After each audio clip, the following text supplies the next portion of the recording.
पांडव हिमालय की ओर बढ़ते हैं। उनके साथ द्रौपदी और एक कुत्ता भी चलता है। सबसे पहले द्रौपदी गिरती है। युधिष्ठिर बताते हैं कि वह अर्जुन को सबसे अधिक प्रेम करती थी। इस सहदेव गिर जाते हैं क्योंकि उन्हें अपनी बुद्धिमत्ता पर गर्व था। नकुल गिरते हैं क्योंकि वे अपनी सुंदरता को लेकर अहंकारी थे।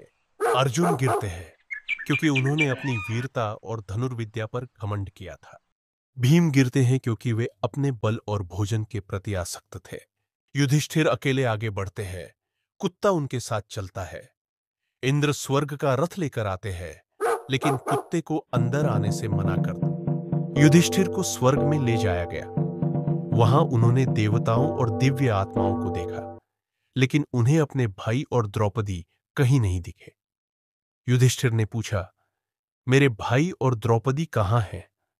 उन्हें बताया गया कि वे अपने कर्मों के अनुसार पहले नरक में गए हैं और फिर उन्हें स्वर्ग की प्राप्ति हुई है। युधिष्ठिर को यह स्वीकार नहीं हुआ। उन्होंने कहा, यदि मेरे भाई नरक में हैं, तो मैं भी वहीं जाऊंगा।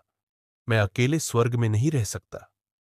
यह सुनकर देवताओं ने प्रसन्न होकर कहा, युधिष्ठिर, यह भी एक परीक्षा थी।